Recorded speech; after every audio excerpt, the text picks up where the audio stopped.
Markets holding steady as President Trump looks to remove Fed Governor Lisa Cook from the board of the central bank during an already busy market week with investors awaiting Nvidia earnings, PCE inflation, and more. Nuveen, head of equities and fixed income, and chief investment officer Saira Malik joins us now. Saira, it's good to see you this morning.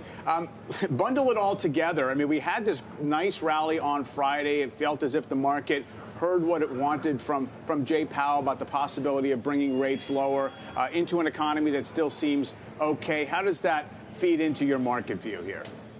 Well, markets are starting off the week on a cautious note for three reasons. We're anticipating Nvidia earnings, which will be big for the theme of technology going forward. Second, of course, PCE inflation going to be an important factor for the markets. And third, what's going on with the Fed. I think areas to watch in terms of the impact are equities, which are showing kind of a neutral response to the Fed actions this morning, fixed income, where we're seeing a little bit steeper on the long end of the yield curve, and the dollar, which is a tad weaker. But on fixed income and the dollar, with fixed income on the yield curve, we've been expecting that curve to steepen for a while now and to continue to. So I don't think that higher yields on the 10-year are necessarily because of what's going on with the Fed.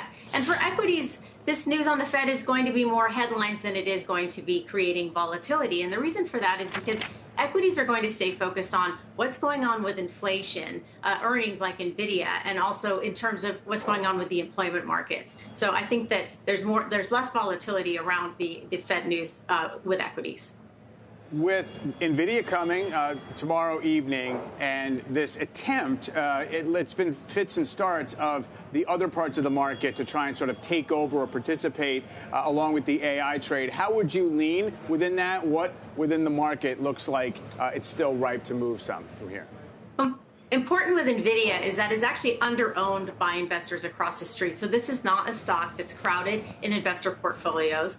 And Nvidia can earn in 2027 up to $8 a share. So on 2026 earnings, it's trading at about 25 to 30 times. So it is actually not an expensive stock. What investors are hoping for Nvidia is continued extreme bullishness around artificial intelligence demand. If we don't see that level of bullishness, it would be a negative for the stock. If we see any hiccup on Nvidia, it should be around perhaps supply chains and hiccups in supply production, but no hiccups at all on demand regarding AI. And we don't expect them to be anything but bullish around AI demand.